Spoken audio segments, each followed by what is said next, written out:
What's good? What's good, everybody? Welcome back to another episode of The Urban Platform Speaks. Make sure to like and subscribe to the channel as you tune in and check out the content. And with that being said, man, I want this LeBron James, man. Well, he's not the only one. He's a couple guys are really taking their time as far as holding up this free agency.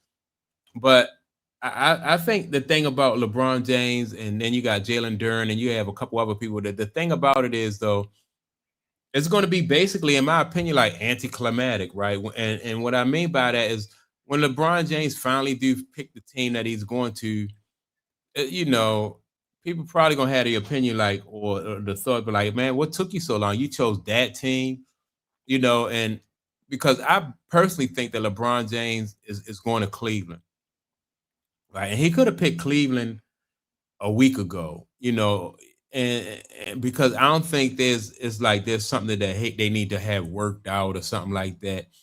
I do think that whatever team that LeBron James go to, I think that he is going to want to bring Bronny along. So they're probably going to bring buy the Lakers out, buy his contract out with the Lakers, whoever he go to. That's number one.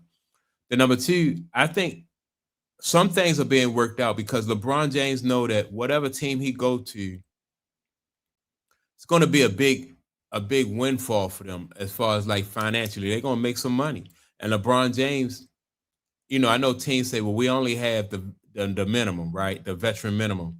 But I bet you what he's trying to do behind the scenes is get some of these teams to come up off of some more of that money. It's like he's really going to revitalize the local economy to whatever team he go to. And so he gonna be like, look, man, y'all gonna have to find something for me. Give me the Kawhi Leonard special or something like that, right?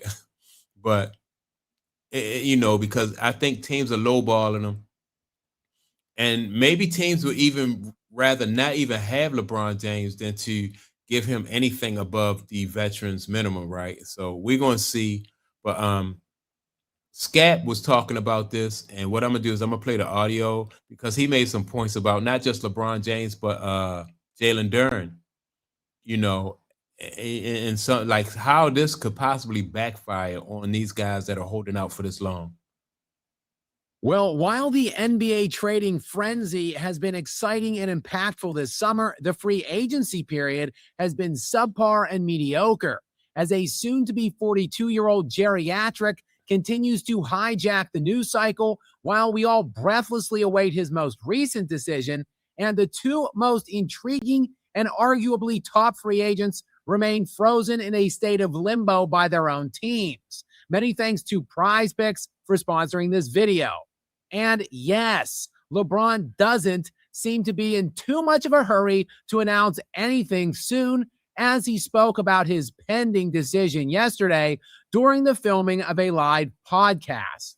People were like, hurry up and make a damn decision, Brian. It's like, okay, it's not just about the team.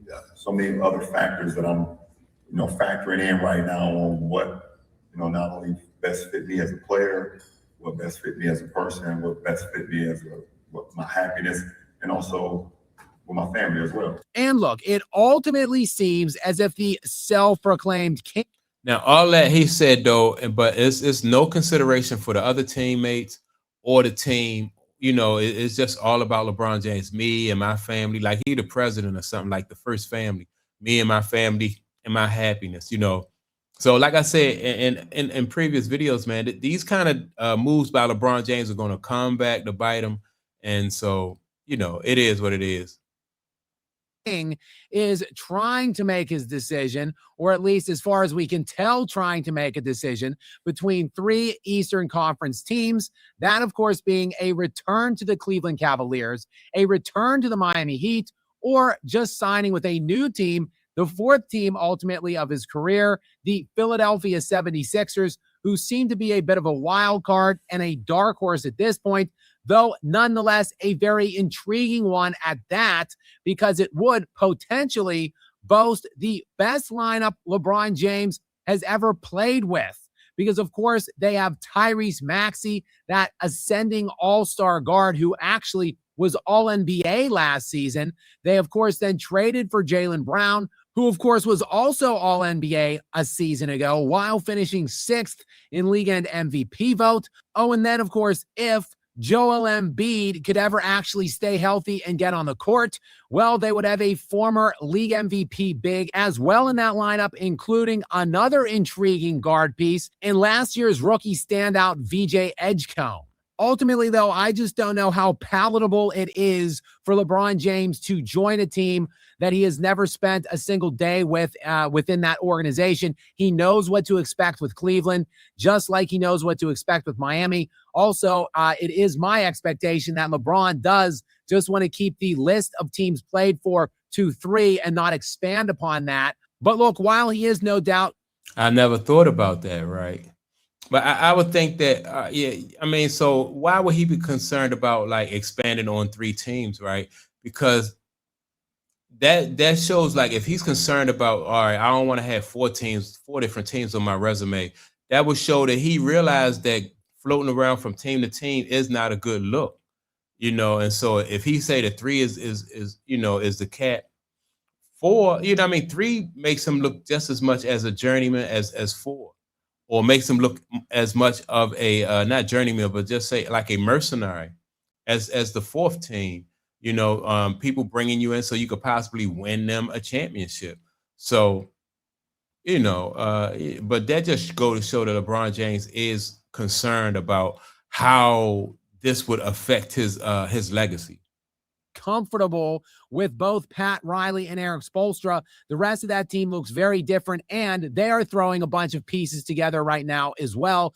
Cleveland is an established team with an established core, established players that went to the Eastern Conference Finals just last season. And of course, it would give LeBron the benefit of completing that career arc, of ending where he started, of going back home in essence. I still think Cleveland is in the driver's seat, and hell, I think LeBron has already actually made up his mind.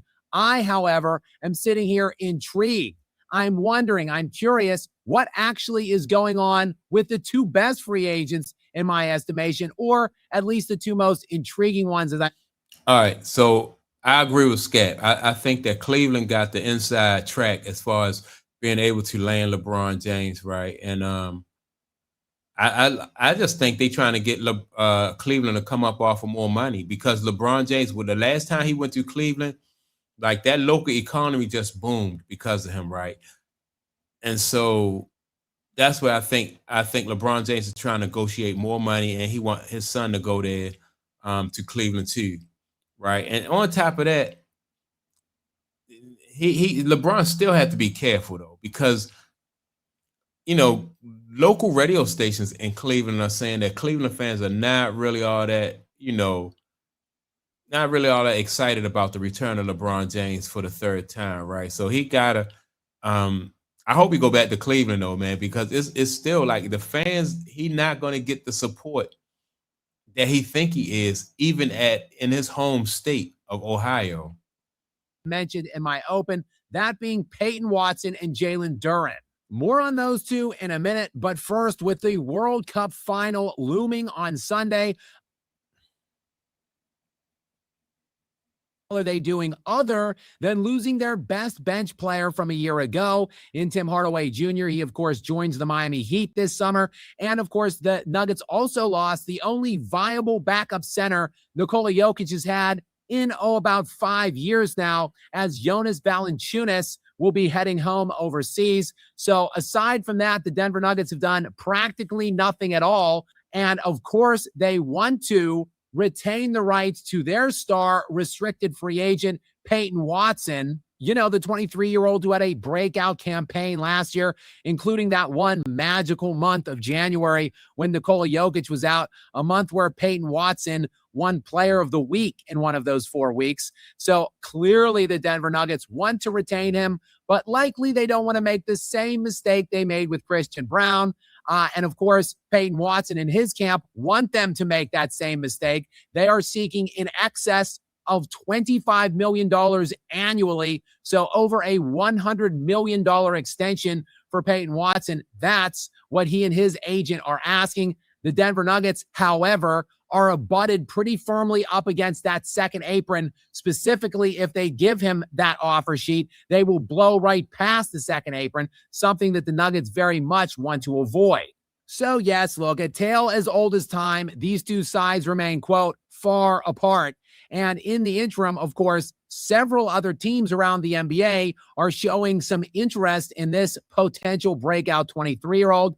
The Milwaukee Bucks are the most recent team to throw their hat in the ring, joining the Clippers, who are still interested while they wait for their recent trade of Kawhi Leonard to the Toronto Raptors to be sorted out by the NBA, of course, and the ongoing aspiration investigation. And joining the Bucks and Clippers are the Atlanta Hawks, who have also expressed some interest in signing Peyton Watson. But look, the problem is none of those three teams can sign Peyton Watson. They are all also up against the luxury tax situation. They cannot provide the contract right now that Peyton Watson and his team are looking for. It would have to be in the form of a sign and trade, which means that the Denver Nuggets are going to have to help complete that sign and trade for one of those teams. And yeah, I mean, Peyton Watson, I don't think Peyton Watson probably going to get the deal that he's looking for just because of how complicated, his situation is. But I do think that, I don't know, I think he's a good fit for that team. And I hope that Peyton Watson, they found a way to get him at least close to what he want, with the Nuggets, right? And as far as Jalen Duren is concerned, man, I think Jalen Duren, I hope he stay put in Detroit. I think he fits what Detroit, he's what they need. I think if he go to any other team, is like, I don't think he'll have the type of success that or the value that he think he's going to have. It's like with Draymond Green, like Draymond Green ain't playing anywhere else, in my opinion, besides Golden State. I don't think he had the same impact, as sometimes you're fit. I think eventually Jalen Duren will get his money because he is very valuable to that team. So I hope that Detroit can come to him and Detroit can come to an agreement also. So that's my take on it. Make sure to like and subscribe. Also, don't forget to leave a comment. And with that being said, man, I'm gonna check y'all out in the next video. Peace.